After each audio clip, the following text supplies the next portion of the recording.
Welcome everybody to another episode of our Sequoia Overland / work build or everyday build. But today, excitingly enough, what we are doing is the seats. These old, ragged, torn up, gross looking seats are coming out and the new Corbeau seats are going in. The brackets and / sliders that I have on there are for a 2000 to 2006 Toyota Tundra. I kind of mock fitted them last night to kind of see what's going on, and the fronts look like they line up perfectly, but the back I'll have to show you once I get this seat out what I have to deal with for a slight modification for making it fit the Sequoia. So there is some slight differences, but it's nothing too bad. We're gonna make this work. All right, so the first thing you're gonna need is a 14mm socket. You can see my Husky mats in here and the holes I put in for the drain holes. So those have been working phenomenal with the water that gets in here with the water tank and mobile detailing. So we're gonna go ahead and remove the 14mm bolts in the rear first, then move the seat back to get the front.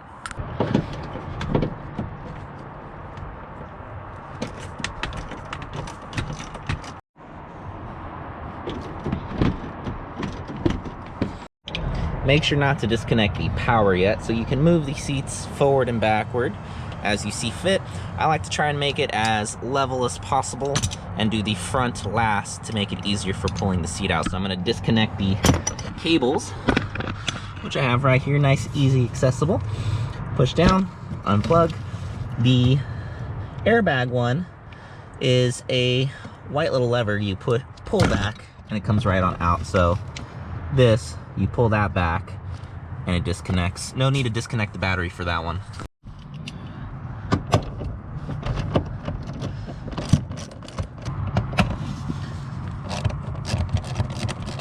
So when it's time to remove the seat, I have this as far forward as possible before disconnecting it, and then again I have the seat centered on the rails.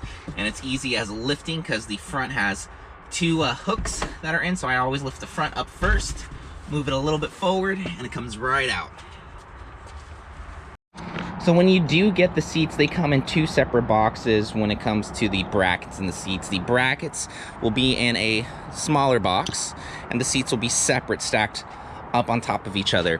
One thing I did have to do, I currently have it mounted, but I'm gonna take it off, was during shipping process, our bracket lever became disattached, or the one side was more up than the other side, so realigning that and making sure that the pins were slotted back into these holes on either side. So make sure you do a quick once over on that. It wasn't too hard. A couple little small taps with a rubber mallet to get them back into place while pulling the lever or trying to get that back in, and that was not a big deal. But the bolts for them are 6mm hex nuts, bolts, sorry. And they were already attached to the seat, so I looked for a little while in the boxes wondering if there was any hardware. They were already on the seat, so I actually had to remove them first and then put the bracket on. So I'm gonna take these off to show you the mock-up with the bracket and show you what we're dealing with. So here's the bracket mocked up on in here. Also note, there is grease. Don't wipe that away. You want that in the tracks. Now if it's on top, you can wipe it off top, but keep it in the rails. So with it being mocked up, I'm gonna go ahead and find the holes and try and get the, screws, there we go, right on in, just using my hands. Now the rear one, I'll show you our first problem. The hole's there, and we're here. Now granted, underneath, I can do a sandwich plate and I have clearance, there's no lines in the way right there.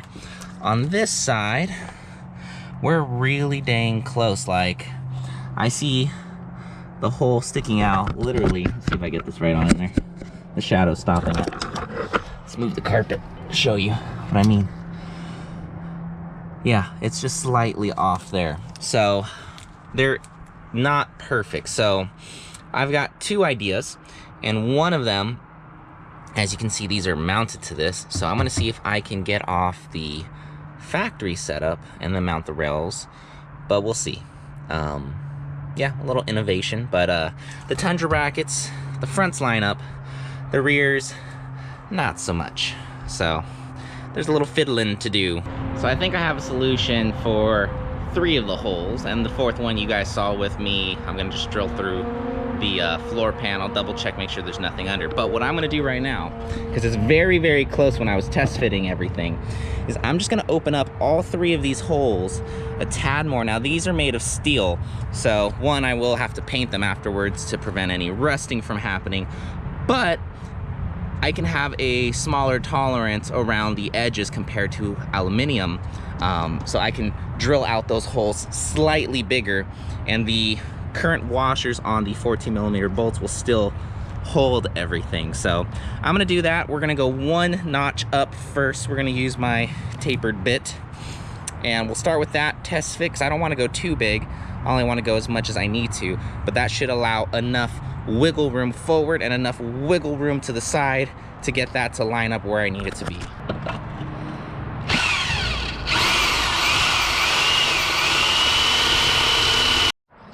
So after opening up the holes, definitely got a thicker washer. It was still a little tight squeeze where I had to do a little bit of prying on this last one. So the way I did it was I mounted this rear one first, then this guy. I kept them kind of loose, tight, so it obviously wouldn't be coming out and I wouldn't be cross-threading anything. And then I pulled this while pushing that guy in. So 3 of the 4 work now. So now I can actually make an accurate mark, drill here, double check underneath that I'm not going to be hitting anything, because it is kind of close now to all these guys.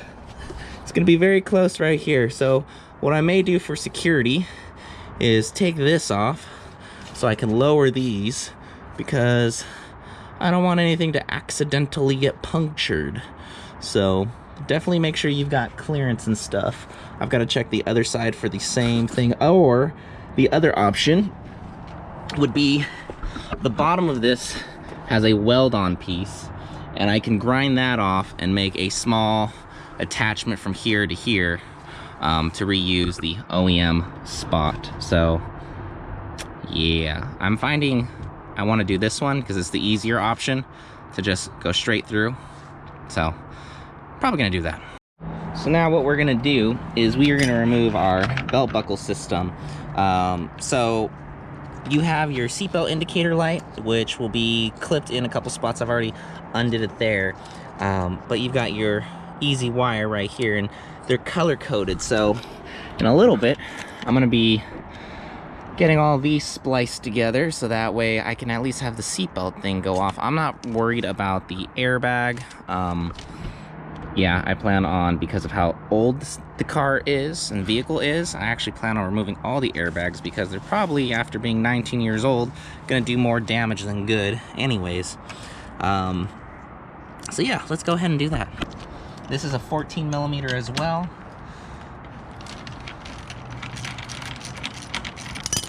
Now what's really nice that Corbeau does is they thread in their post, so the factory bolt fits perfectly. However, what I did have to do is I had to file down, as you guys can see right there, the marker, so that way it fits, because there's a little pin to prevent it from going too far left to right. So you do have to remove a plastic panel. I'll show you that on the other one. This one's kind of already been pre-done as of last night to just kind of see if they would bolt into place, but they didn't. So we're gonna put this in. We're gonna run no wires first. We'll disassemble the seat later. My goal is to just get the seats in there and see what happens with nothing plugged in. So this is the passenger, this is the driver, and I want to show you the size difference of these holes. I could barely get my pinky in there, and this guy is much larger, so I did have to open up the holes on the 3 spots an actual decent amount, and this one remained the same size. I went ahead and sprayed it a little bit with some paint so that way there's no rust or anything like that. I'm going to be doing the same thing with the driver's side, obviously, to make it fit. Gonna test it first. I'm not just gonna start drilling. I'm actually gonna test fit it and make sure everything lines up like it's supposed to, just like this one did. But we're gonna start the assembly process of the passenger side to get that in.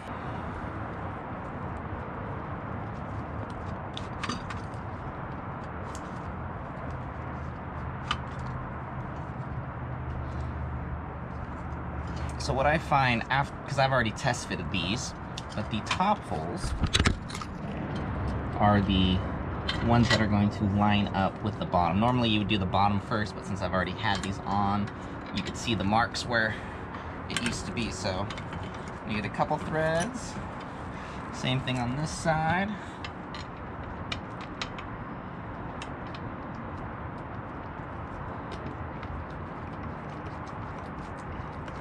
There we go. Now, I'm not gonna put these on tight. I'm just gonna keep them not even hand tight, but just close enough where they don't fall, but they're not gonna really interfere with the brackets. So I can slide this up, and I can still have some shifting up and down motions to get these bottom ones lined up how they're supposed to be. So, take a nice look here. Right now you don't see a hole, but I can slide it up as you saw from that top one. And that can go right on in. Just like that. Now if you needed more room, obviously, to have it more backwards oriented, you can actually go up a slot and it would shift the whole thing a little bit more too. So at least that's what it looks like. I'm gonna try it first with here and see how it is. I'm not the tallest person in the world. I'm 5'11", 5'10", somewhere around there. And my passengers just have to deal with being passengers. These ones I am going to tighten.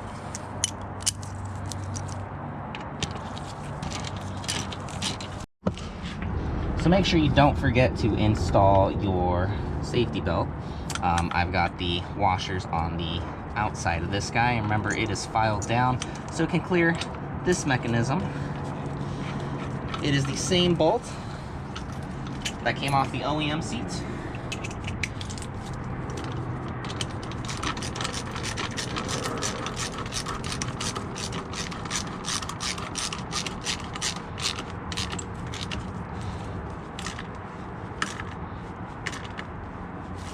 And then when I'm ready to, I can clip these in. But for now, they're just gonna slide right on underneath. I'll zip tie that up, and it'll work for now, just like that. So now it's time to put it in the vehicle. I've already vacuumed the carpet out, and they are definitely lighter than the OEM setup. Just going off of lifting it up, it at least feels like 10 pounds, but we're gonna go ahead and bring it in and install it now.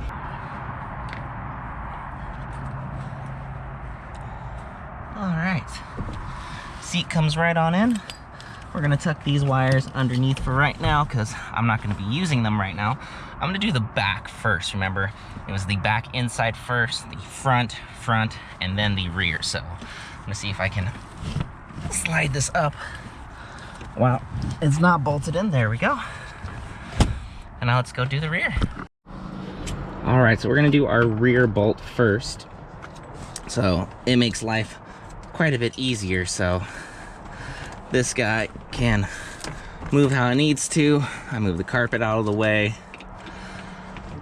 Get you somewhat in the hole. This is a little bit more difficult with the camera here and the seat now in place.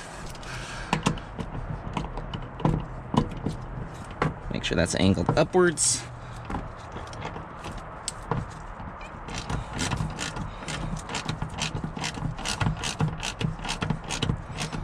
Okay, so the back one is in, so now we're gonna do the front inside. Make sure that gets right on in.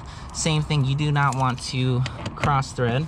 I've already done that. If you saw on the previous clip, I had the tap and die set out. So I get this one in a significant amount of thread to make sure it's engaged there. And now we're gonna do the other one. So this is our, I say the struggle one, because I have to pry it a little bit towards the outside of the vehicle. Now, as you can see, just putting it in the hole, it is cockeyed a little bit, but if I pull it out, press in, you feel it lock, and then you're able to thread it, but make sure, like I said right there, I felt tension, so we're gonna back it off a little bit, unscrew it, and try that method again. Make sure it's parallel with the seat bracket, so that way the angle of it threading in is correct. So this is attempt number 3. we'll be back to your regularly programmed schedule after I get this bolt in after struggling for probably about 20 minutes. Well, would you look at that? It's going in like it's supposed to. It only took me 10 minutes off camera. So now we're gonna tighten up all 3 of these.